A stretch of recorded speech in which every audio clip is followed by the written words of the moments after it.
Queridos pais do Senhor Jesus, que privilégio poder cultuar a Jesus com um povo que o ama e ama as Escrituras Sagradas.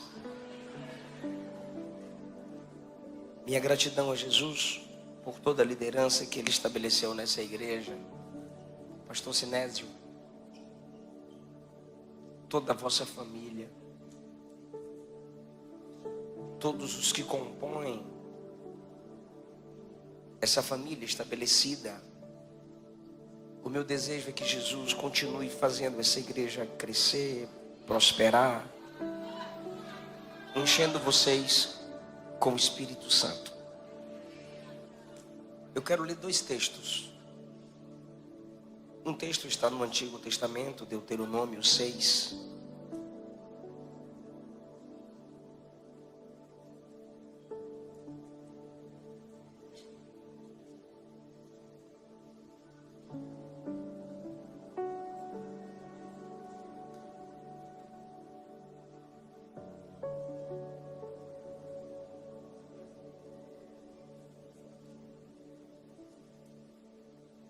A partir do versículo 6. Vai projetar aqui?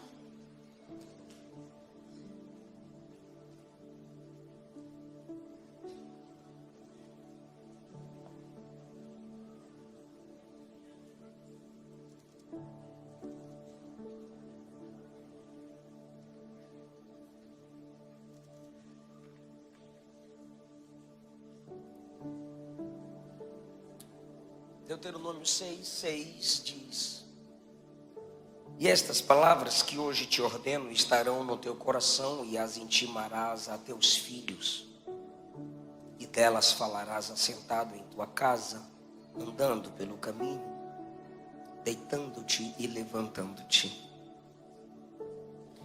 Segunda carta de Pedro, capítulo 3.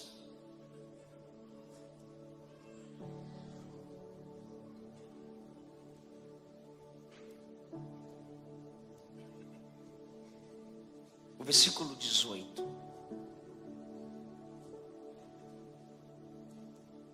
Segunda carta de Pedro, capítulo 3, versículo 18.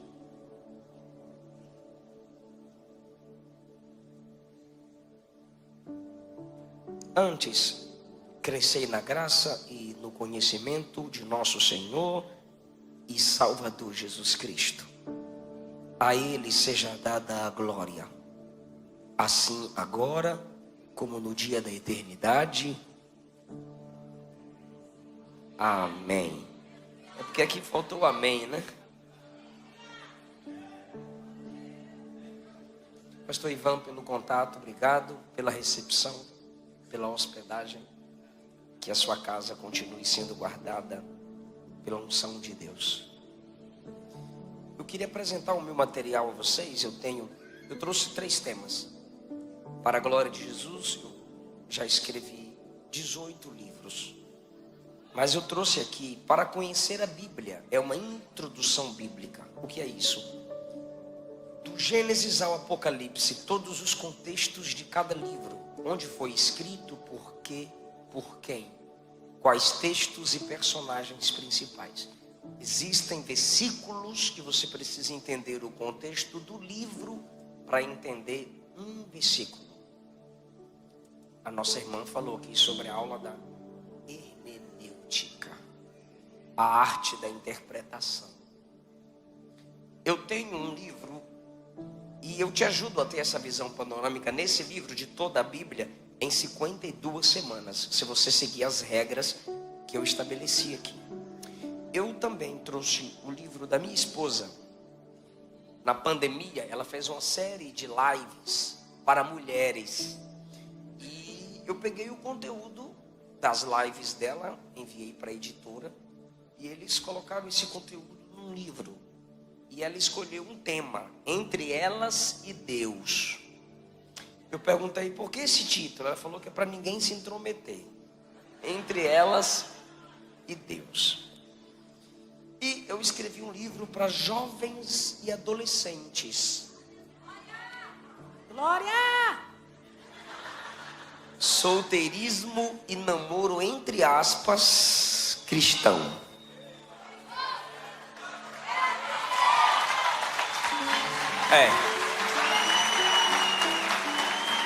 Um guia bíblico para uma fase importante. Estará disponível lá na saída. Se os irmãos quiserem adquirir, procure-nos. Nós estamos num culto que tem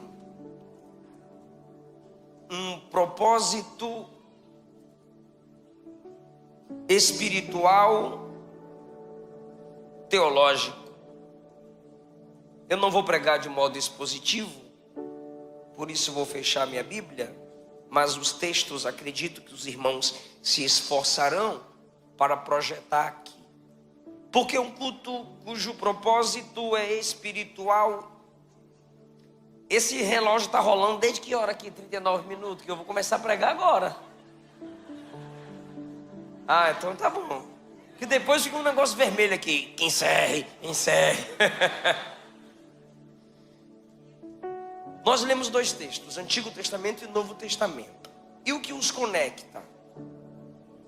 O que os conecta é que em Deuteronômio 6, Moisés disse: as palavras que ordeno hoje precisam estar no coração de vocês. Está falando aos pais. E ele diz: essas palavras que estão no coração dos pais precisam ser ensinadas aos filhos, dentro de casa e fora de casa, deitando, levantando, andando. A segunda carta de Pedro, capítulo 3, Pedro diz: antes do quê? No final da mensagem vocês vão saber. Antes, em vez disso, pelo contrário, crescei na graça e no conhecimento do nosso Senhor e Salvador Jesus Cristo. Logo ele está falando sobre o conteúdo, cristologia. Mas ele está dizendo quem deve estudar a cristologia. Antes, cresçamos na graça e no conhecimento de nosso Senhor, servos e Salvador, salvos.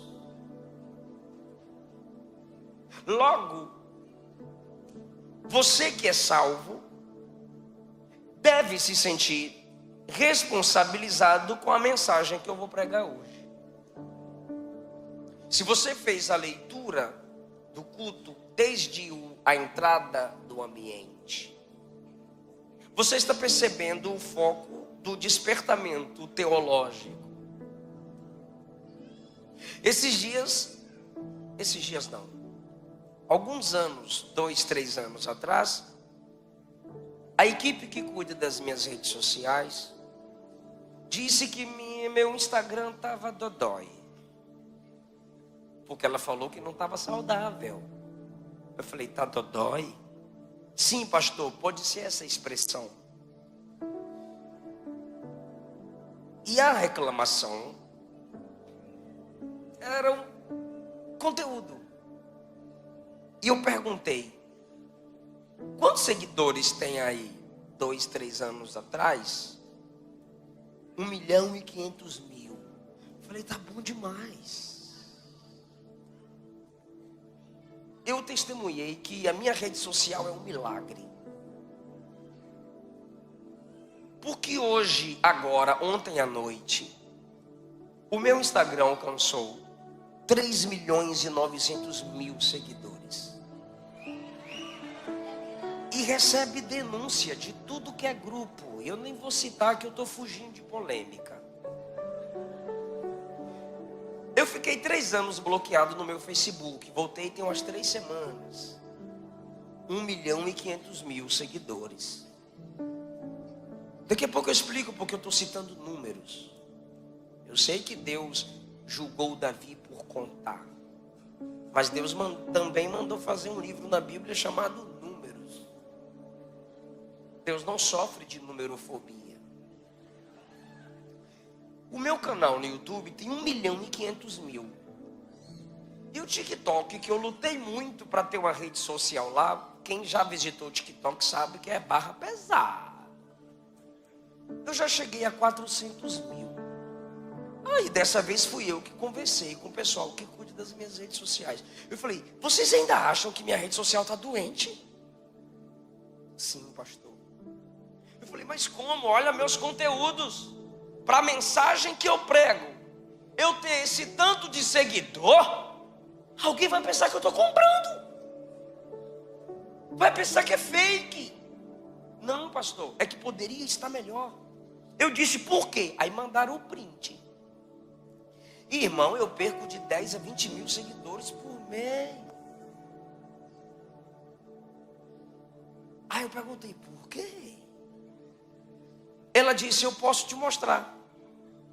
Quando você posta uma foto com sua esposa e seus filhos, os seguidores olham, principalmente o público feminino, e dizem, que bonitinho. Ou a pessoa se interessa pela voz de sua esposa cantando, ou você brincando com seus filhos e acha legal. De repente, pastor, está lá o corte de você pregando. Se você não se converter, você vai para o inferno. A pessoa já abandona seu Instagram. Eu disse, mas mesmo assim é um milagre.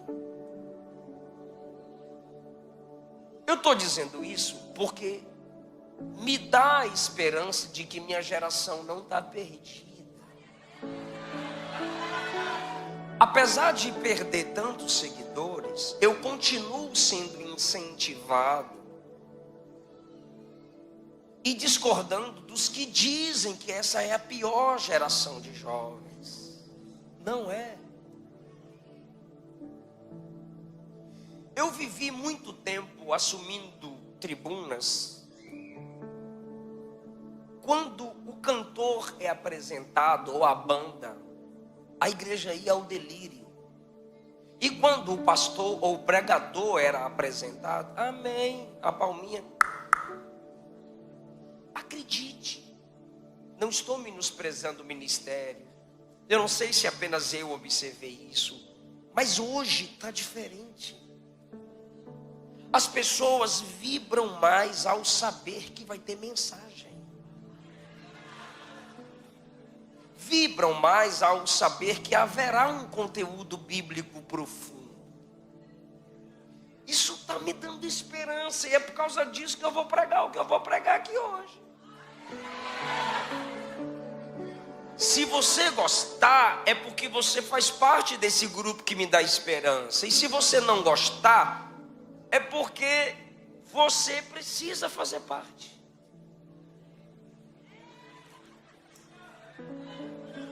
É muito bom.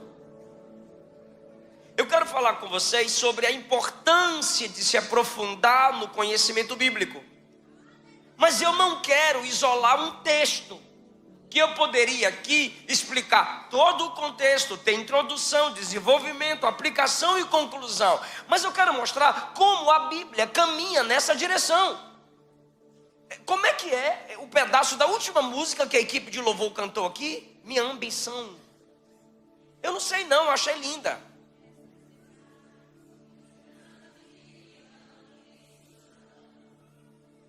Isso é chimarrão, é? Essa será grande ambição, conhecer teu coração e te fazer conhecido. Chega, chega, chega. Olha essa parte. Essa será a minha ambição. Qual? Conhecer o teu coração. Olha o processo. Primeiro eu preciso desejar o teu coração para depois desejar te fazer conhecido. Porque está demais gente querendo tornar Deus conhecido sem conhecer Deus. É por isso que Isaías 42, Deus diz: quem é surdo como o meu mensageiro? Como que você pode ser mensageiro de Deus surdo? Se é mensageiro porque tem mensagem.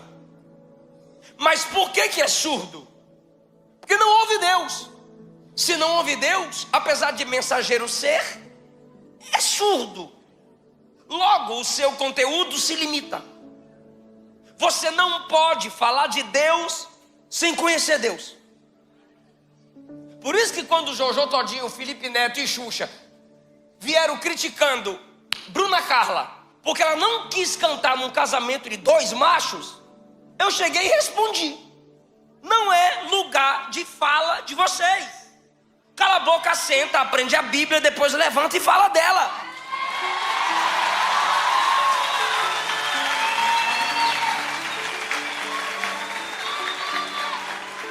A igreja é a coluna e o baluarte da verdade.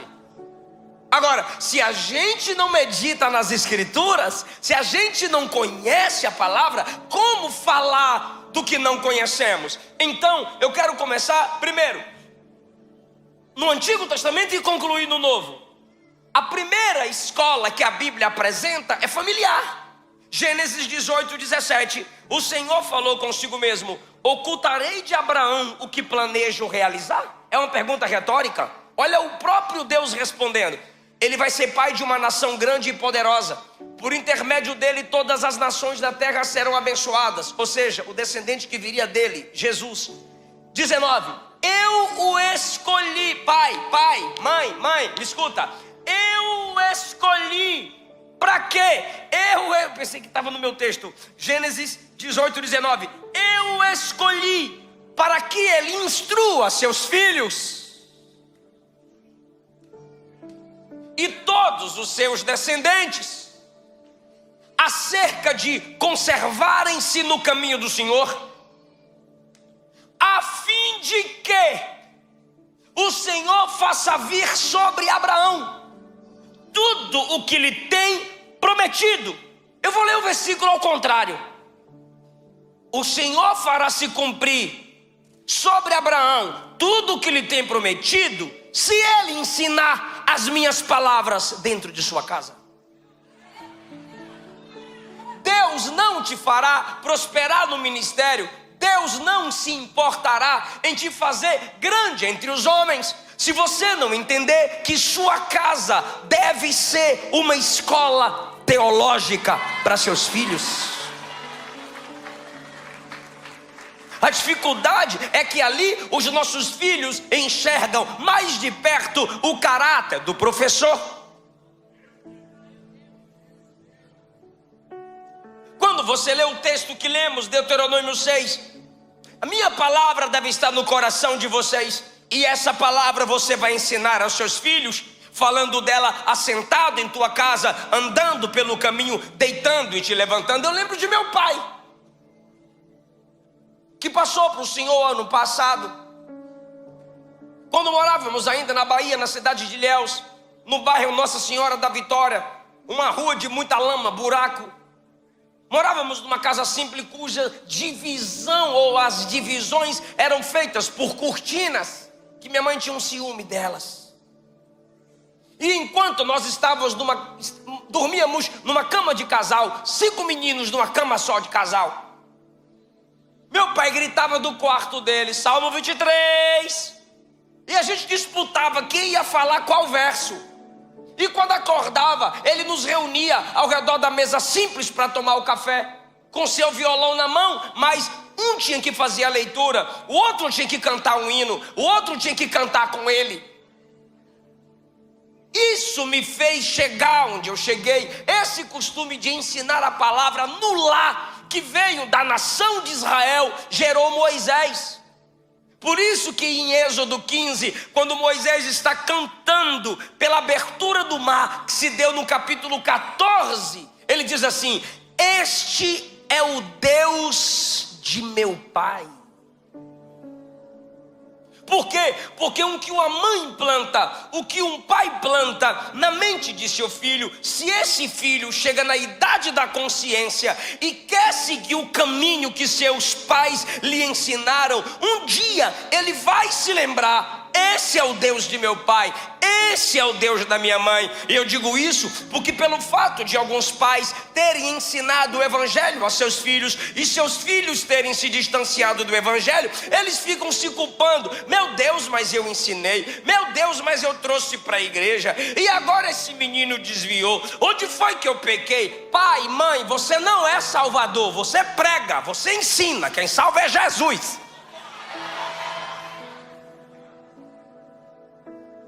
Esse ensino de dentro de casa inculcar a palavra. Ontem eu vi meu filho chorando. Aí a Luana olhou para mim assim com um olhar de pena. Eu falei, me deixa quieto. E a minha segurança foi quando eu lembrei que eu também chorava quando meu pai me pedia para ler Bíblia e ele pedia a explicação do que eu entendi. E olha que hoje tem um monte de versão que dá para facilitar o entendimento da criança. E Eliseu filho chorando, é que eu não consigo. Eu falei, se você não conseguisse, eu não te pediria para ler nem para me explicar. Você consegue, você entende, sua mãe está aqui para te ajudar, seu pai está aqui para te ajudar. Então em vez de dizer, me explica, me ensina, me ajuda, você prefere chorar e dizer que não consegue? Pastor Ivan estava do meu lado hoje. Liguei para ele e falei, e aí? Fala pra mim. Ele, já sei. Eu falei, então fala. Ele, Gênesis, Êxodo, Levítico, Número, Deuteronômio, Josué, Juízes, Ruth. E aí foi até Jó. Falei, continua. Ele, amanhã. Falei, tá bom. Inculcar. Não quero, mãe. Problema seu, mas eu quero. Bora ler. Não quero, pai. Tá bom, sua vontade fica para depois. A vontade de seu pai é que você vai ter que ler agora. Inculcar, empurrar, colocar, repetir. Evangelize seus filhos, porque filho de crente não é neto de Deus.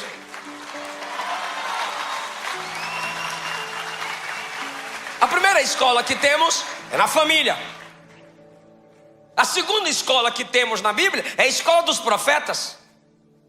Segundo Reis, capítulo 6, certo dia os discípulos dos profetas procuraram Eliseu e disseram, como você sabe, o lugar em que estamos está ficando muito pequeno para todos nós. Se fosse hoje, se é hoje, olha isso, o lugar está pequeno para nós. Nós quem? Discípulos dos profetas. Ou seja, não era a igreja de ficar rodando no manto sem saber o que é que o cara está falando. Não era igreja de profeta de Pix. Não era uma comunidade de rodeio. E a palavra? Mistério. Não, na escola dos profetas se ensinava a lei de Deus. Os princípios de Deus para o ofício do profetismo em Israel. A sensibilidade e respeito com as coisas sagradas. Até as canções que se cantariam e se comporiam para cantar na comunidade. Escola de profeta. Tem muito profeta aí hoje que eu não duvido que tenha dom de profecia, mas que precisa voltar para a escola. Precisa voltar a ouvir seus pastores. Precisam abrir livros teológicos. Precisam sentar para estudar. Escola de profeta. O ambiente estava pequeno e o milagre aconteceu para se aumentar um lugar de estudo da palavra. Eu não coloquei aqui, mas me veio à memória agora. Tu pode pesquisar no Google depois, só não faz isso agora para não me estressar. Quando Saul está perseguindo Davi, Davi vaza. Sabe para onde? Para a escola de profetas que Samuel liderava. Olha onde o cara foi buscar apoio. Onde ele sabia que tinha alguém para auxiliá-lo em meio à perseguição. Onde tinha um mestre, onde tinha alunos. Ali ele ficou com os mestres, e ali com o mestre Samuel. E ali ele ficou com os alunos, recebendo instrução, capacidade divina para saber lidar com a situação que ele estava enfrentando. O cara foi buscar ajuda num campo teológico. Como eu acrescentei essa, bora colocar mais uma, que era a terceira e a quarta. Primeiro, a casa, seu ambiente teológico, sua primeira escola teológica. Segundo, a escola de profetas. É a igreja realizando eventos como esse para nos despertar. É a igreja apresentando uma faculdade no meio do culto, meu Deus do céu. Que coisa maravilhosa. Ó Jesus, continua fazendo isso no meio do teu povo. Um povo pentecostal recebendo a apresentação de faculdade, onde se pode estudar a palavra de Deus. Terceiro, Davi foge para se proteger e receber instrução no ambiente de conhecimento. Quarto, Salomão incentivando que pagássemos aquilo que de graça recebeu de Deus em oração. Provérbios capítulo 4, versículo 7. O princípio da sabedoria é: adquire a sabedoria. Com tudo que você possui, adquira conhecimento. Eu vou ler em outra versão: para ter sabedoria é preciso primeiro pagar o seu preço. Use tudo que você tem para conseguir compreensão. O que eu acho interessante é que você acha caro um livro desse aqui, que no site é 80, eu vou vender de 50. Tu acha caro pagar uma mensalidade num curso teológico, mas a pizza tu não reclama. Você não lê um livro teológico no mês, mas a sua plataforma de streaming, você começou pagando quanto? 20? 30? Está pagando quanto agora? Porque você quer aumentar os pontos. Quantos você tem? Quantas plataformas você tem para o seu entretenimento? Mas quando é para a sua edificação teológica, você não quer adquirir conhecimento. Eita glória. Quinto lugar, Jó era mais do que um rico sofredor. Era um homem sábio, pregador. Jó 29:7, ele diz: quando eu saía para a reunião do tribunal e me assentava entre os juízes, olha as portas que Deus estabeleceu Jó, olha o lugar que Deus colocou Jó para falar. Quem me ouvia falar me dava parabéns, os que me viam falavam bem de mim, todas as pessoas me davam atenção. Jó 29:21, em silêncio escutavam os meus conselhos. Por isso que Jó também é considerado livro de sabedoria. Quando acabava de falar, ninguém discordava. Minhas palavras entravam na cabeça deles como se fossem gotas de água na areia. 23 de Jó 29, todos as esperavam, ou seja, as pessoas esperavam ansiosas pelas palavras de Jó. E ele diz: como se espera a chuva no tempo de calor. Porque quando você tem sabedoria, suas palavras são refrigério. Quando você estuda, quando você busca o entendimento na palavra, suas palavras dão direção às pessoas. Aleluia. Alguém está entendendo essa palavra, irmão? Jó ainda 32:3, a Bíblia diz assim: ficou zangado com seus amigos porque eles não puderam responder a Jó, dando assim a ideia de que Deus estava errado. Está falando de Eliú. Eliú esperou para falar no fim. Aí você pergunta para mim, por quê? Ficou horrível, pergunta por quê? Ah, já está aí, olha lá. Eliú, porém, havia esperado para falar a Jó. A minha tradução diz que ele esperou para falar por último. Por quê? Porque os outros eram mais velhos do que ele. Esse é um dos motivos pelo qual João é que menos fala nos registros do Evangelho, porque ele era o mais novo entre os apóstolos, então ele sempre é o que menos fala. Porque se você menos experiência tem, você se cala para ouvir quem mais tem experiência do que você.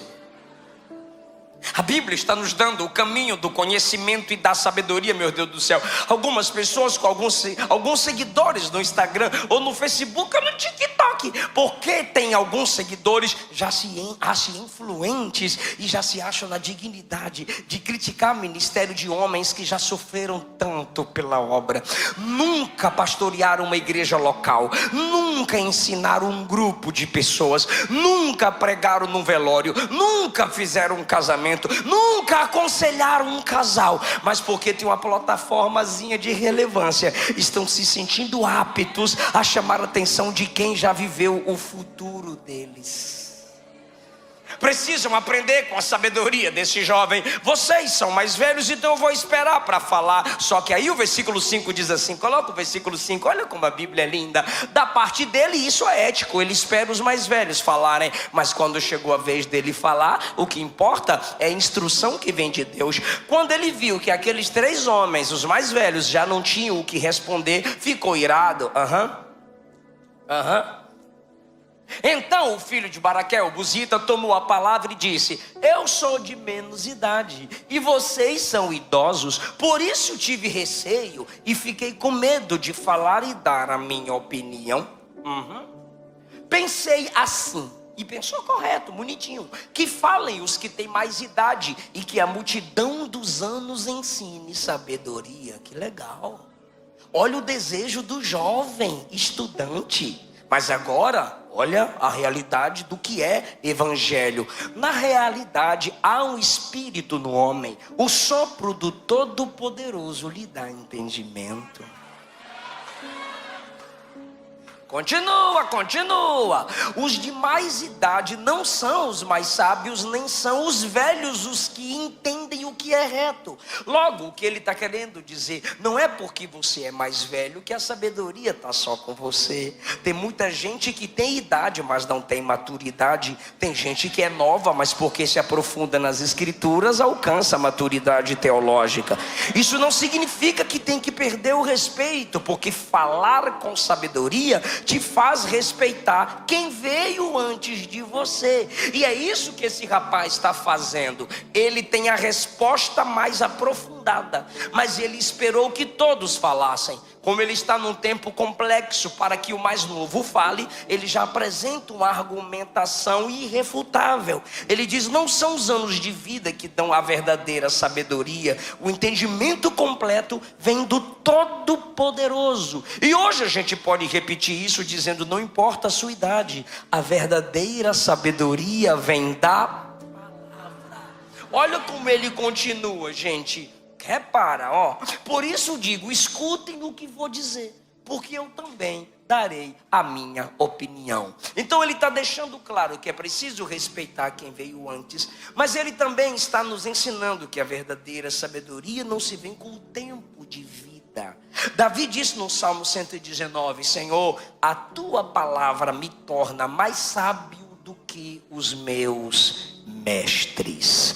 Jó 42:3, olha esse princípio de desejo de busca por conhecimento, princípio de sabedoria do livro de Jó. Eu estou só no Antigo Testamento. Tu perguntaste: quem é este que sem conhecimento encobre os meus planos? Aí ele vai dizer, ele vai confessar que foi ele. Na verdade, falei do que eu não entendia. Coisas maravilhosas demais para mim. Coisas que eu não conhecia. Ele está entendendo que ele está confessando que ele foi precipitado no falar. Ele está confessando para nós que era necessário aprender mais um pouco e depois expressar a sua opinião. Eu falei coisas que eu não compreendia, coisas que eu não conseguia entender. E qual foi a solução? Olha o 4, a solução está no versículo 4. Disseste, o Senhor me corrigiu, dizendo: escute porque eu vou falar. Escuta porque eu vou falar. Jó, tu já está falando demais, então fecha a boca e abre o ouvido, porque eu vou falar. Eu te pergunto e você tenta me responder. E as perguntas que virão agora são confrontos direto à inteligência de Jó, que depois ele diz assim: eu não consigo responder. A única coisa que eu sei dizer é: bem sei que tudo podes e nenhum dos teus pensamentos podem ser frustrados. Os princípios nesses diálogos no livro de Jó estão nos ensinando que é necessário calar, parar, se humilhar, aprender, escutar e depois se expressar. Sexto lugar, no Antigo Testamento, Daniel amadureceu honrando o conhecimento. Quem pode repetir isso no 3? 1, 2, 3.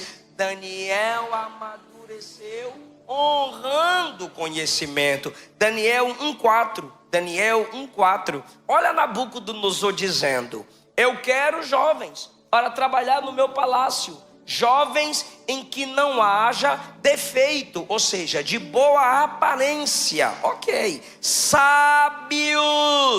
Eles não foram ao palácio de Nabucodonosor para adquirir conhecimentos gerais. Nabuco não é bobo. Olha a estratégia do império. Para trabalhar no palácio de Nabucodonosor, tem que ter sabedoria, tem que ser instruído, tem que ser versado no conhecimento e que seja competente para servir no palácio real. Aqui você entende que a quem tem, na maioria das vezes, lhe é acrescentado quando se trata de conhecimento. Olha lá, e que Aspenaz lhe ensinasse a cultura e a língua dos caldeus. Nabucodonosor entendeu que para que a pessoa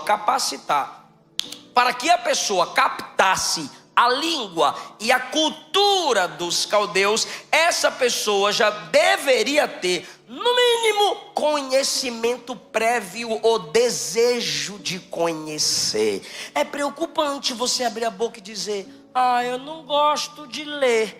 O problema é que Deus se revela para nós num livro. Então, quando você diz não gosto de ler, você tem que ter cuidado com sua generalização em sua afirmação. Você tem que aprender a gostar de ler, pois só assim você terá paciência em meditar nas escrituras sagradas. Até porque a Bíblia não é um livro para apenas ser lido, é um livro para ser meditado, estudado, pesquisado até, e acima de tudo, praticado. Então, Nabucodonosor está dizendo: eu quero aqui dentro, para estudar o que temos para ensinar, esse povo que veio de Israel. Versículo 3: alguns dos filhos de Israel, esses tinham que ter essas habilidades. Daniel amadurece na Babilônia porque já tinha conhecimento. Quando você chega no capítulo 5, vocês lembram do capítulo 5? Belsazar disse assim: eu vou dar um banquete para 1000 grandes homens do meu reino. E Daniel era um grande homem no reino, mas Daniel não foi convidado. Claro, né, irmão? Quando os caras estão fazendo a lista e viram que ia ter imoralidade sexual, bebedeira, culto aos deuses, o que eles disseram? Não adianta convidar o Dani, porque ele não vem. Isso aqui não é festa que nós convida crente. Isso aqui é importante para você guardar no seu coração, tá bom? Tem conversas que quem vive na prática da imoralidade sexual vai parar de falar se você estiver no grupo.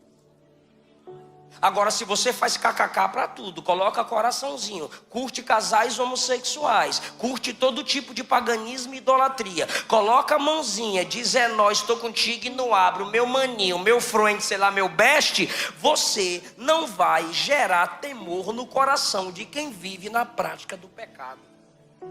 Existem convites e liberdades que não vão chegar a você se de fato você é um protestante, se de fato você é luz, se de fato você é da verdade, se de fato você é da Bíblia, se de verdade você é profeta. Existem ambientes que quem está gerando o ambiente já dá um passo atrás quando pensa em te chamar para fazer parte daquele negócio. Daniel nem é convidado. Mas você lembra que como os utensílios da casa de Deus estavam lá, a Bíblia diz que o dedo de Deus apareceu na parede principal e começou a escrever. Deus está escrevendo Mene, Mene, Tekel, Upharsin. E aí ninguém conseguiu entregar a interpretação do que estava sendo escrito ali. Quem chegou lá com o conhecimento que tinha e entendeu o que estava escrito na parede e com a habilidade que tinha, não só pela ação do Espírito, mas pela habilidade que tinha por ter estudado aquelas línguas no primeiro capítulo, foi Daniel. E por causa dessa capacidade que ele busca e se entrega ao conhecimento, no capítulo 1, ele se torna um instrumento de Deus naquele ambiente. Então, às vezes, você está saindo dessa faculdade desviada. Eu me descobri depois da faculdade. 6 meses na faculdade, já virou FFF, feminista feia fedorenta. Porque já abre mão dos princípios bíblicos. Nunca estudou a Bíblia, nunca conheceu Deus de verdade. Aí chega lá, é que minha mente se abriu, agora eu tive luz. Mentira, tu sempre foi da treva, você nunca conheceu Deus. João disse: saíram de nós porque não eram dos nossos, porque se fossem dos nossos, continuam continuariam conosco, irmão. Aleluia! Daniel está lá na Babilônia, mas a Babilônia não governou Daniel, foi Daniel que governou a Babilônia. José estava no Egito e o Egito não governou José, foi José que governou o Egito. E sabe quem ensinou as coisas de Deus para o Zé? O pai, Jacó. Não culpe o ambiente, culpe sua preguiça, culpe sua falta de prioridade. Eu não estudo porque não tenho tempo. Mentira, você não estuda a palavra porque você não prioriza a palavra, porque tudo aquilo que a gente prioriza, para isso a gente arruma tempo. Daniel 9:2, eu gosto de Daniel 9:2, diz assim: Daniel, coloca para mim, Daniel 9:2. Daniel 9:2, que a igreja vai ler. Ageu, olha lá, bora lá. Daniel 9:2, 1, 2, 3.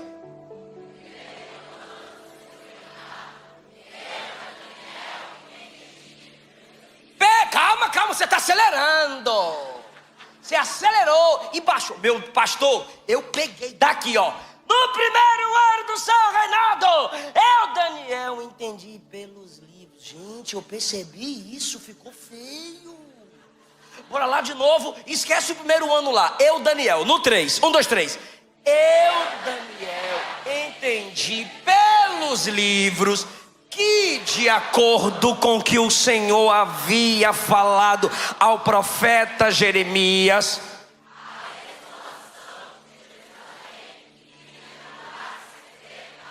parou. Aí quando você lê o contexto, você entende que pesquisando, lendo, abrindo os livros, ele entendeu uma coisa. É 70 anos. O que tem, Dani? Já acabou o cativeiro. Está na hora de nós voltar para casa. Nós não, que ele não volta. Ele estava um grande homem na Babilônia. Está na hora no império dos persas. Está na hora do povo voltar para casa. E ali, meu irmão, ele começa a interceder para que eles sejam bem-sucedidos no seu retorno do cativeiro. Uma grande libertação, um retorno, uma saída do cativeiro. Mas como que o cara descobriu?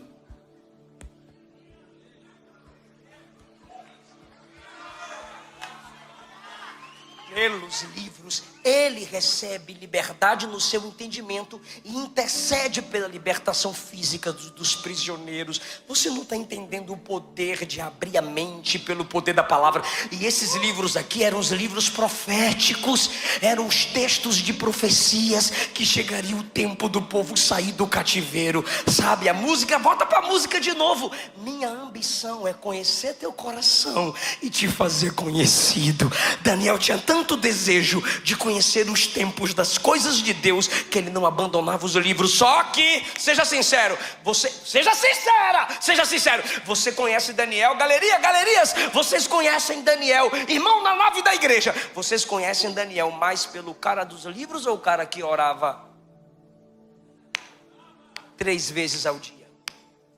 Todo mundo fala que tem que ser como Daniel, de orar 3 vezes ao dia. Mas Daniel, um homem de oração, nunca desprezou os estudos, nunca desprezou o conhecimento. No capítulo 1, ele é mais sábio. Ele e seus amigos Misael, Ananias e Azarias. No capítulo 2, ele é o líder dos sábios. No capítulo 4, ele é conselheiro do rei. No capítulo 5, ele é o 3º governador na Babilônia. No capítulo 6, Dário disse: eu quero selecionar 120 homens para me ajudar a governar. No meio dos 120, quem estava? Daniel. Aí o rei disse: dos 120 eu quero selecionar 3 de maior confiança. Entre os 3, quem estava?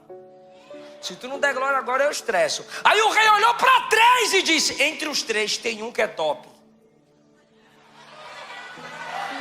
Era o crente. E porque ele era superior aos melhores, por isso ele foi lançado na cova. Porque a Bíblia diz: procuravam achar ocasião contra ele. O fato dele ser mais inteligente, puro e de caráter, mais do que os outros, gerou a perseguição. mas Deus estava com ele na cova e o livramento foi perfeito para a glória de Deus. Chegamos no Novo Testamento, para a gente caminhar para a conclusão, só quando eu acabar. Lucas capítulo 1, versículo 1. Lucas capítulo 1, versículo 1. Visto que muitos já empreenderam uma narração coordenada dos fatos, fala bonito Lucas, né? Coordenada dos fatos que entre nós se realizaram, conforme nos transmitiram os que desde o princípio foram deles testemunhas oculares e ministros da palavra. Eu explico. Ele está dizendo que muita gente começou a acompanhar o ministério, as obras e a pregação de Jesus, e viram pessoalmente, e esses começaram a falar. Por isso ele chama ministros da palavra. Esses começaram a repetir, onde chegavam, repetiam as pregações de Jesus. Olhe isso, fica comigo por favor. Ministros da palavra, e ele está pesquisando, ele está correndo atrás, porta em porta. O que você sabe, o que você viu, o que você ouviu? Repara. Igualmente a mim pareceu bem, depois de cuidadosa investigação de tudo, desde sua origem, enviar para alguém, tá? Dar-lhe por escrito, excelentíssimo Teófilo, uma exposição em ordem, para que você tenha plena certeza das verdades em que foi. Lucas está dizendo, eu fiz uma minuciosa pesquisa, seu Teófilo, só para tu não ter dúvida do evangelho. Eu sou médico, eu sou doutor, eu pesquisei a fundo e eu fiz aqui vários detalhes na minha pesquisa para que você tenha certeza. Aí você lê o evangelho de Lucas, que Jesus é o verbo que se fez carne, é o homem perfeito que venceu o pecado, venceu a morte e venceu o diabo. Deus se valendo de um médico. Bora lá, igreja. Deus se valendo de um médico. 1, 2, 3. Deus se valendo e tornou esse médico um escritor. Olha Jesus, Lucas 2,46. Perderam o menino no templo. 3 dias depois encontraram o menino num dos pátios do templo. Como? Assentado no meio dos doutores. Com quem você anda? Com quem você se relaciona? Que tipo de mesa diante da qual você se assenta? Assentado no meio dos mestres. 2º lugar, ouvindo-os. 3º lugar, fazendo-lhes.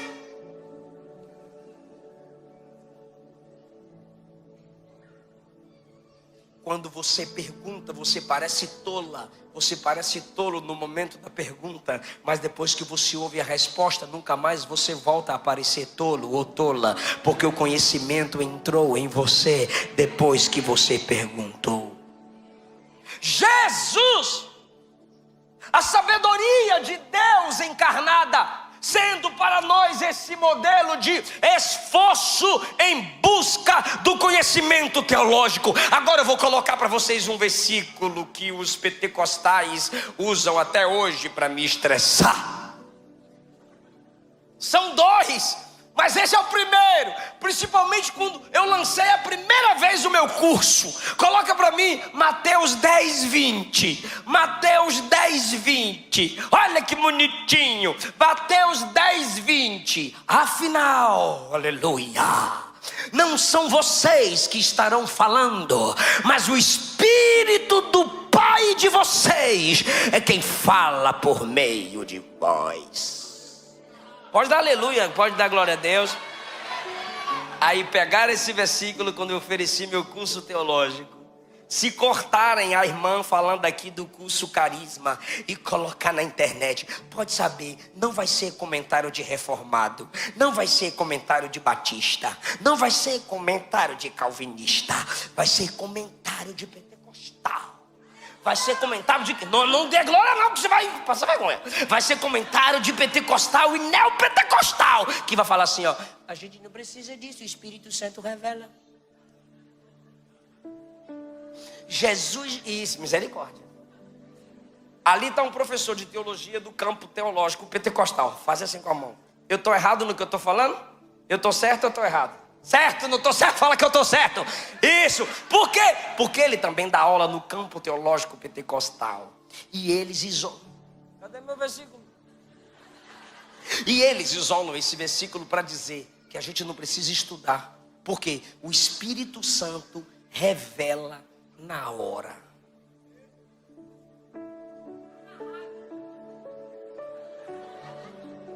Deixa eu explicar esse texto. Eu disse que a gente ia passar pelo Antigo e Novo Testamento, amém? Aí eu vou terminar lá, vou falar agora não. Mateus capítulo 10, cadê o contexto? Está aqui o contexto, 16. Olha o contexto, gente. Que eles não dão moral para contexto, porque não sabem o que é hermenêutica. Eis que vos envio como ovelhas para o meio de lobos. Sejam prudentes como serpentes, simples como pomba. Usa sabedoria, usa de estratégia. Jesus está dizendo: tenham cuidado com os homens, cuidado com os homens. Por que, Senhor? Porque eles vão vos entregar aos tribunais. E os... Fala, gente, e os... Vocês vão apanhar nas sinagogas. Vocês vão sofrer, olha o contexto. Vocês vão apanhar nas suas sinagogas. Só porque eu sou crente? Continua. Glória, por minha causa, vocês serão levados à presença de governadores e de reis para lhes servir de testemunho a eles e aos gentios. Jesus está dizendo assim: você vai ser preso só porque é crente. E quando chegar lá, você saberá que eu permiti a perseguição só para você, de alguma forma, falar do meu nome. Vocês serão testemunhas dentro da perseguição. Repara, está no 18, está chegando. E quando entregarem vocês, não se preocupem quanto ou a como ou o que irão falar. Não é quando você pegar no microfone para pregar na conferência. Não é quando você chegar diante dos adolescentes, das crianças, dos jovens, dos varões ou das varoas, dos homens. Não é quando você coloca a foto no cartaz e diz: eu saúdo os irmãos capaz do Senhor, amém, amém. Que bom. Aí do nada você... O Espírito vem, pega tu e pronto, coloca o negócio lá e tu começa a falar. Não, ele está dizendo: quando entregarem vocês... Quando a mãe disser: prende meu filho, ele virou crente. Quando o pai disser: prende minha filha, ela virou crente. Prende meu marido, ele virou crente. Eu odeio crente. Quando entregarem vocês, quando levarem vocês para julgarem vocês, porque vocês são crentes, não se preocupem. É no contexto de dor, é no contexto de perseguição e não de preguiça. Nesse momento, não se preocupem com o que vão dizer. Aí vem o versículo 20. Por que, Senhor, que a gente não vai se preocupar com o que a gente vai dizer nesse momento? Pois não são vocês que estão falando ali, naquele momento, mas o Espírito do Pai. Vocês vão estar sangrando, feridos, morrendo, mas o Espírito vai falar. Eu vou capacitar vocês em meio à dor, em meio à perseguição, para não me negar.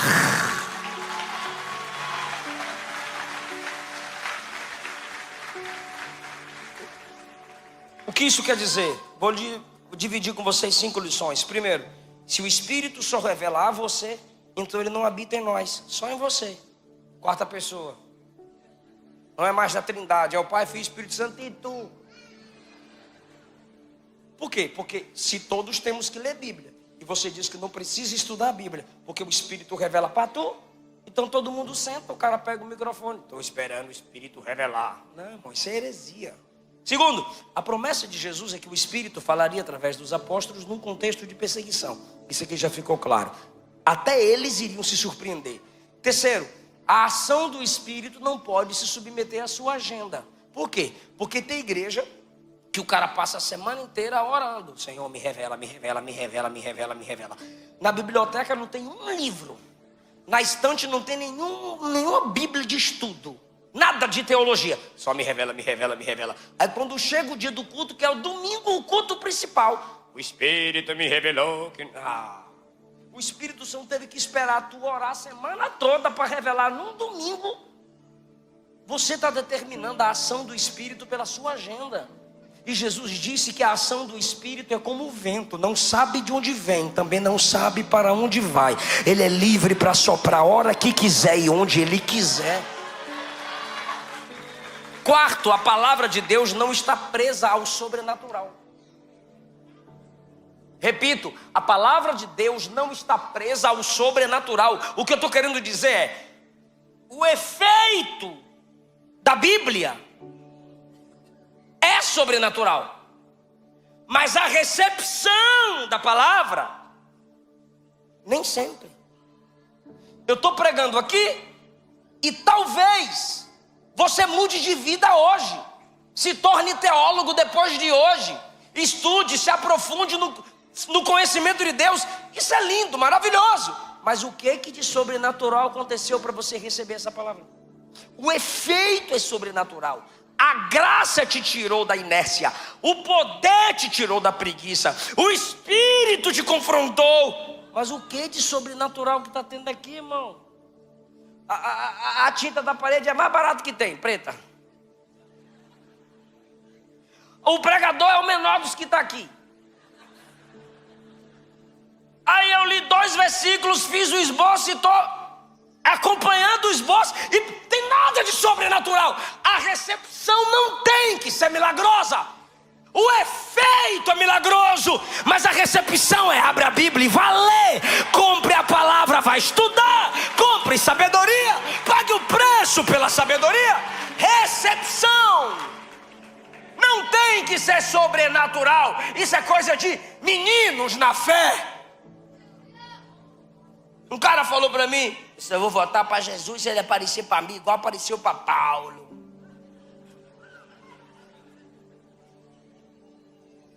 Ele: tá bom, mas tem que estar disposto a perder a cabeça igual Paulo.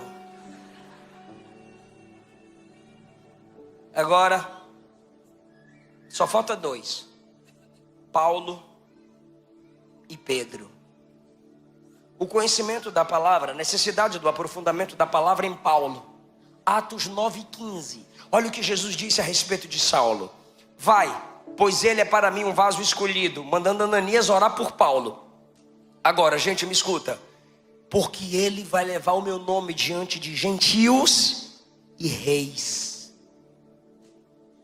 Pergunta para mim: pastor, por que Pedro nunca pregou para rei?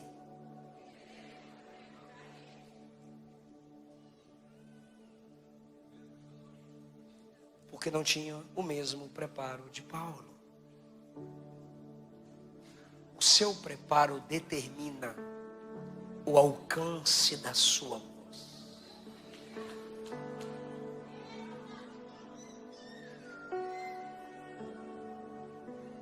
Eu estou no segundo exemplo de que vai derrubar uma teoria falsa na vida de muitos crentes pentecostais aqui agora. Vou falar. A primeira é: Lucas, Deus se valeu de um médico. Você viu a linguagem do doutor Lucas. Vocês perceberam a linguagem da apresentação do livro de Lucas.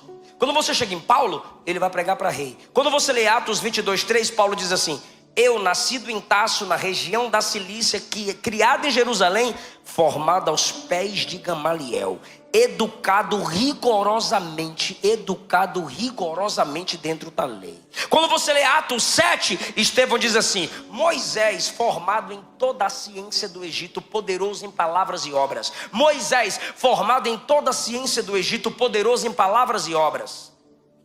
Moisés, poderoso em palavra e obra, foi chamado por Deus para uma grande obra. Lucas, doutor, evangelista, foi chamado por Deus para uma grande obra. Paulo, um grande homem intelectualmente falando, foi chamado por Deus para uma grande obra. Então por que você fica dizendo que Deus não chama capacitado, só capacita escolhido?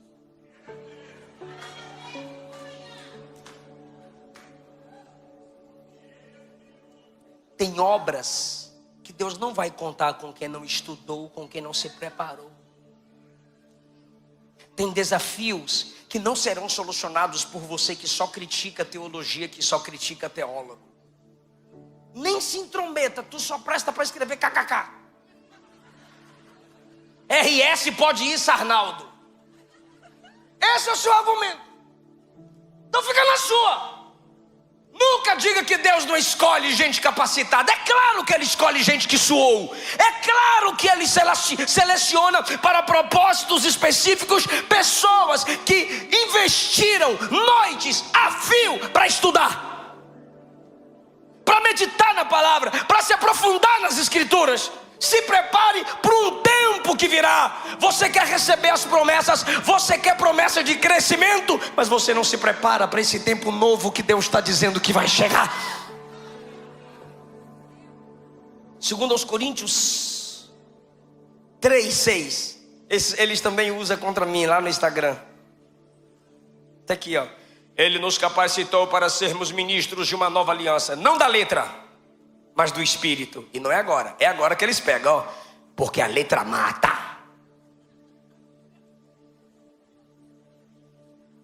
Ainda coloca em caixa alta. A letra mata, mas o Espírito vivifica. Tome, pastor Eliseu, tome aí, ó. Eu vou vai, coloca o próximo. O próximo. E se o ministério da morte, gravado com letra que mata, lá atrás.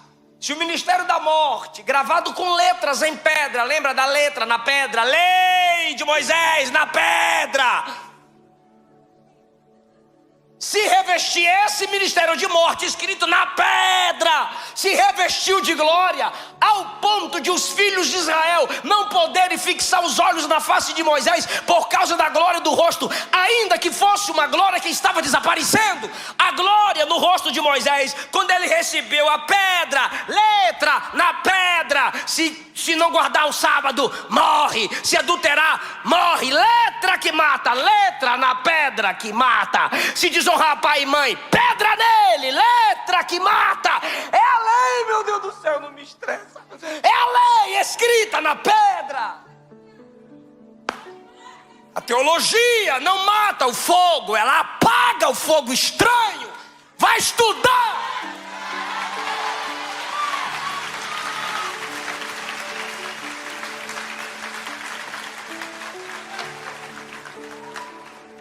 Paulo e a profundidade na palavra. Quem está gostando?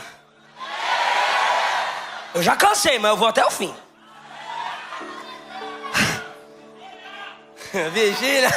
Vigília da palavra, só a lagoinha mesmo. Ó, 1 Coríntios 12:1, 1 Coríntios 12:1, 1 Coríntios 12:1, como é que não cansa? 1 Coríntios 12:1, 1 Coríntios 12:1, irmãos, não, eita, gostei da versão, vai lá igreja, 1, 2, 3, irmãos, não quero desinformado. Quem gosta de dons espirituais? Olha como é que Paulo inicia a relação dos dons. Ô, gente, eu não quero que você se fosse baiano, nordestino, igual eu, pastor Sinésio. Se ele fosse nordestino, ô, gente, eu não quero que vocês sejam burros, não. Se ele fosse baiano igual eu, gente, eu não quero que vocês sejam abestalhados, não. O cara já mexe na mente dos leitores. Eu não quero que vocês sejam desinformados. Na minha versão diz assim: eu não quero que vocês sejam ignorantes a respeito dos dons. É só a introdução. Olha como ele chega no versículo 7.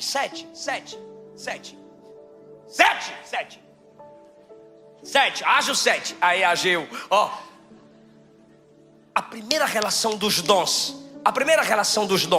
A manifestação do Espírito é concedida a cada um para um fim proveitoso. Que bonitinho. 8. Porque, agora. A um é dada Quando eu parar, tu continua. A um é dada mediante o Espírito a palavra da... Por que ele não começa assim, ó? O Espírito chega e já manda você falar. Não. Ele chega assim, ó. O Espírito vem dando dons à igreja. A um, a palavra da sabedoria. E a outro, eu paro e você continua. Segundo o mesmo Espírito. Faz assim, ó.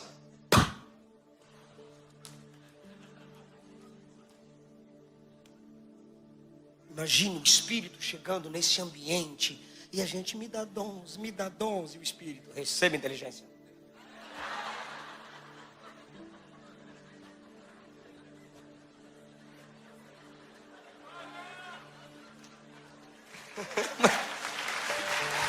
Eu creio.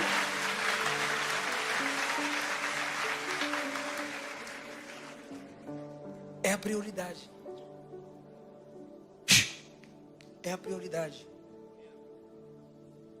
Olha o 14:19. Eu sou pentecostal. Eu só não sou doido, mas eu sou pentecostal. Aleluia, eu dou glória alta, eu falo língua. Oxe, eu sou. Mas olha o 14:19. Capítulo 14, versículo 19. 14:19. Isso, falta mais 8, chegou. Contudo, na igreja eu prefiro falar 5 palavras com meu entendimento para instruir os outros.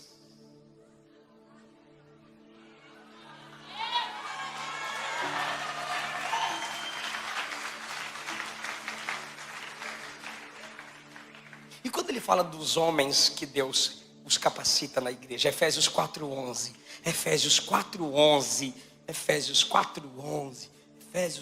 ele mesmo concedeu uns para apóstolos, outros para profetas. Quando eu parar, tu continua. Outros para evangelistas e outros para... vírgula. Para quê, Paulo? Para o aperfeiçoamento dos... para o desempenho do seu... para a edificação do corpo de... Você é santo, mas tem que ser aperfeiçoado. Ou seja, você é santo, já tem a ação do Espírito no seu caráter, mas tem que ser aperfeiçoado teologicamente. Para o desempenho do seu serviço. Não adianta você querer servir na igreja local sem conhecer Bíblia. Tu vai dar mais trabalho do que trabalhar. Depois da vírgula, continua. Até que todos.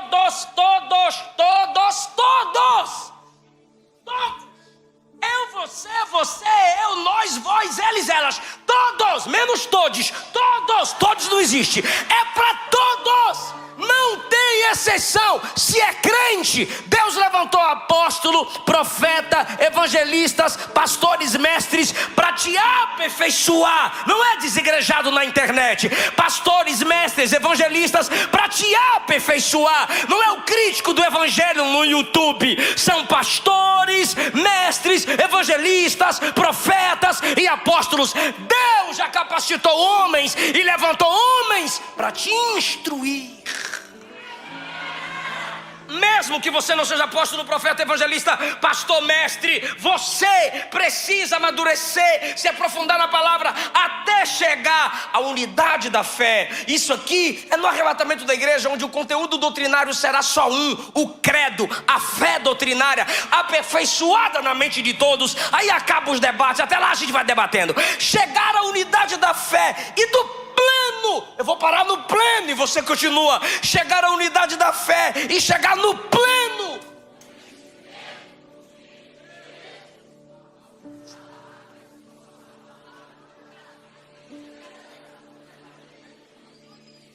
Tem uma vírgula aí.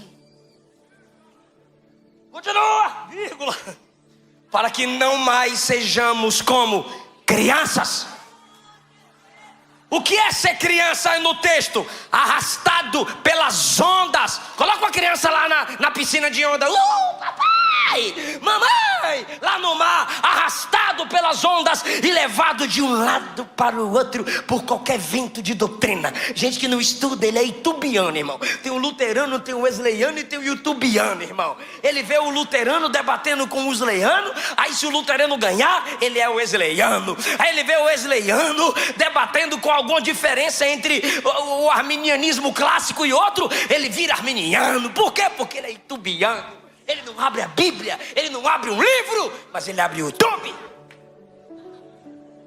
E ele anda mudando de igreja. Sai da Lagoinha, vai para outra, e sai da outra e vai para a terceira, e sai dessa e vai para a Assembleia, e vai para a seita, e vai para a Católica, e vai para o inferno.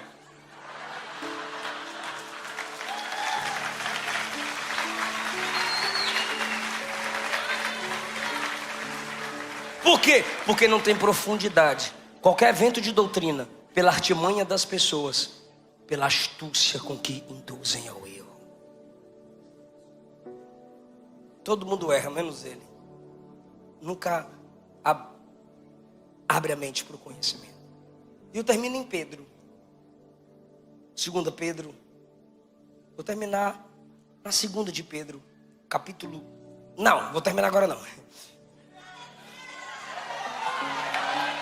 Aleluia! 2 de Pedro 1. 2 de Pedro 1. Eu vou terminar em Pedro, mas não agora, tá, irmãos? 2 de Pedro 1. Simão Pedro, servo e apóstolo de Jesus, aos que conosco obtiveram fé igualmente preciosa na justiça do nosso Deus e Salvador Jesus Cristo. Olha isso, gente. Olha que preciosidade. 2. Que a graça e a paz lhes sejam multiplicadas. Só vocês.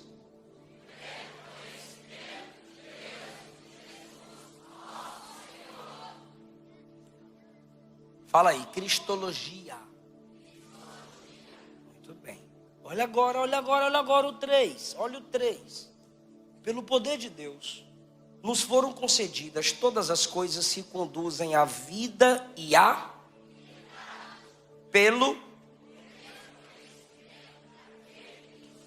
Se você não conhece quem te chamou para a glória dele, para a virtude dele, você não vai ter piedade. A piedade vem quando você se dedica a conhecer Cristo. Olha o 5.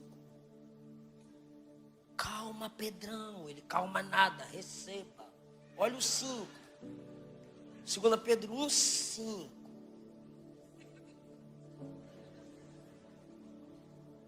Por causa disso, concentrando todos os seus esforços. Eu já tenho fé, pastor Pedro, então acrescente à fé que vocês têm a virtude.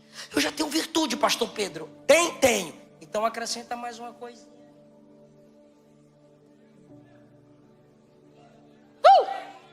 Eu sempre quis fazer isso, mas a minha igreja não faz. Eu só não sei assoviar. Agora. Isso. Chega! A virtude, vocês acrescentam o quê? Conhecimento. Agora. Ei, teólogozão. Que o cara vira teólogo, ele vira crítico de net. Ninguém presta. Ele não faz diferença nenhuma na igreja dele. Mas na internet é um pitbull. Aí ele diz assim, quando você adquirir conhecimento, coloca alguma coisa em cima do conhecimento. O que, pastor Pedro? O domínio próprio.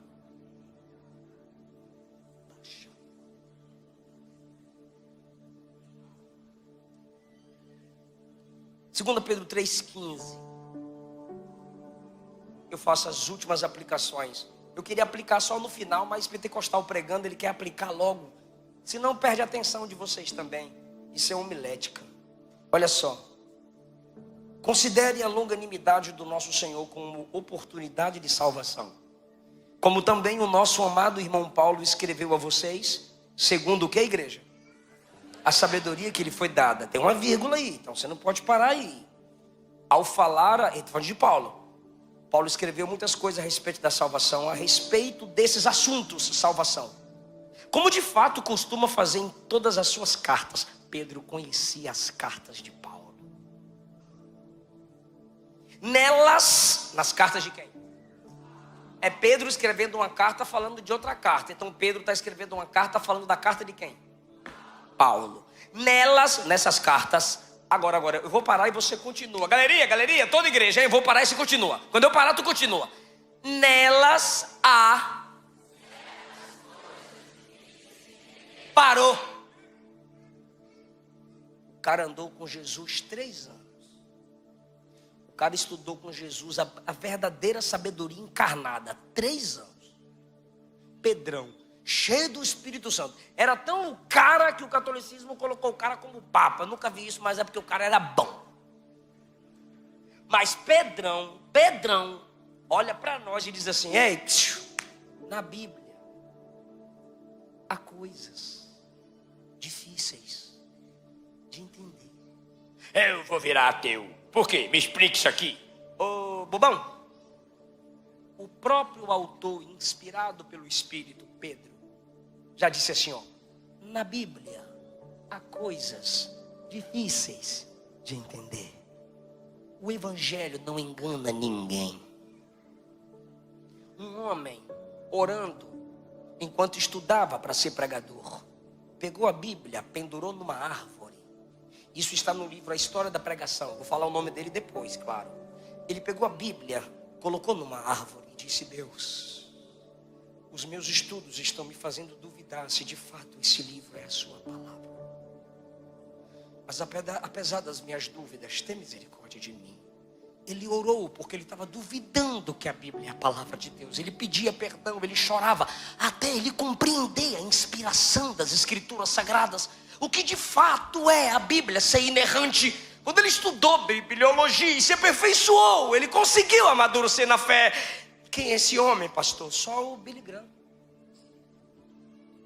Porque todos nós temos nossas limitações e dúvidas. E Pedrão está dizendo, na Bíblia tem coisas difíceis de entender. Agora cuidado, que aqueles que não têm instrução e são instáveis, qualquer coisa desvia, deturparão as Escrituras, vão deturpar as cartas de Paulo, como as demais Escrituras, para a própria destruição deles. Você não vai estudar para dominar a Bíblia, porque ela é muito mais profunda do que sua capacidade e a capacidade de seus mestres. Vai ter coisa que a gente vai questionar, debater, como tem muitos debates saudáveis, que nunca chegaremos a uma conclusão perfeita. Mas o texto está dizendo: se humilhe.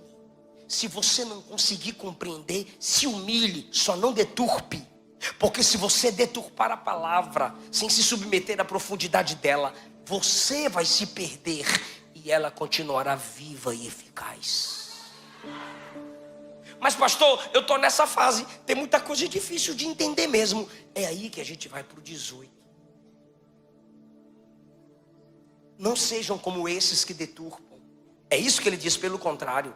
Não seja como esses que desistem de Deus porque não entende algumas coisas na Bíblia. Também não quer estudar. Pelo contrário, cresçam na graça e no conhecimento de nosso Senhor e Salvador Jesus Cristo.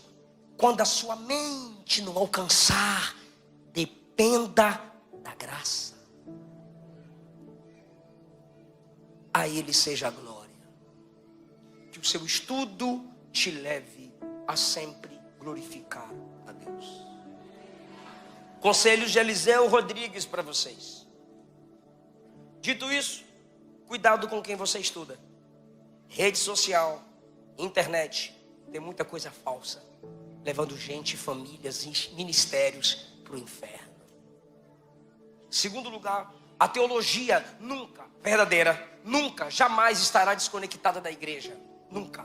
Duvide de gente que não faz parte de comunidade local nenhuma e fica te vendendo curso na internet. Vaza.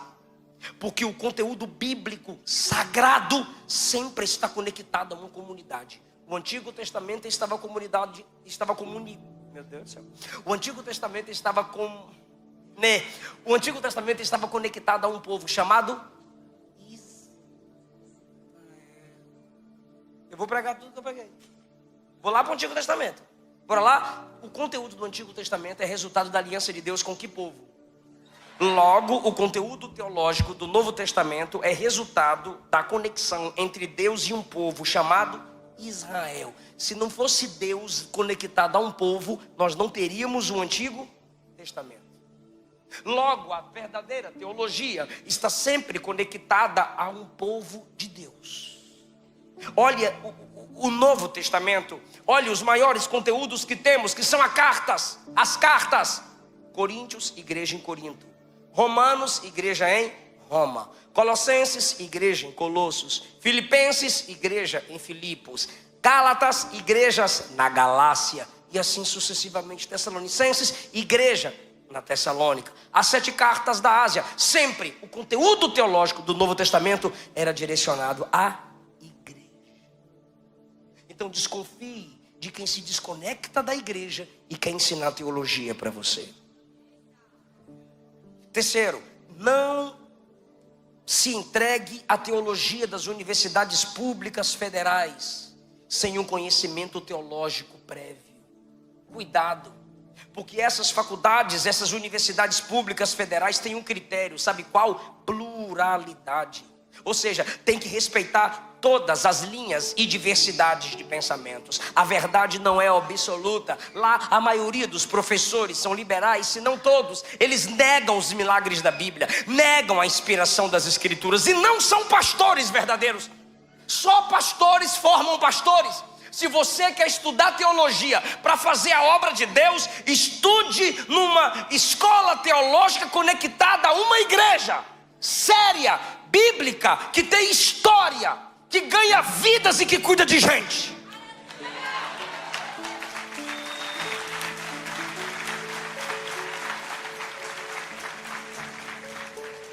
Se você continuar dizendo que isso é necessário apenas ser cheio do Espírito Santo e não ter conhecimento bíblico, então você está negando que todos esses homens que eu citei não tinham o poder do Espírito. Você tem mais autoridade e unção de Deus do que esses homens que eu citei? Pode ser que tenha, só se você se entregar às Escrituras tão quanto eles. Fica em pé. Eu gostaria que os irmãos cantassem aquela música de novo. Que a igreja cantasse com a equipe. Porque Jesus está te dando sede pela palavra. Fome das Escrituras. Desejo de conhecer Deus. Eu vou orar por você agora. Abre a mente da minha irmã, Jesus. Abre a mente do meu irmão. Que voltemos a ser o povo do livro. A igreja da palavra. Nos dá luz. Todo engano caia por terra hoje. Se o diabo está tentando cegar a mente do seu povo, como ele cega o entendimento dos incrédulos, nós o repreendemos agora. Essa igreja está sendo curada. O capacete da salvação está firmado na nossa mente. A doutrina de Cristo nos fará crescer. Esses jovens, esses adolescentes vão ganhar almas para Jesus. Vão debater assuntos profundos da cultura e da sociedade. E vão vencer o debate porque eles têm a mente de Cristo. Pode cantar, irmãos.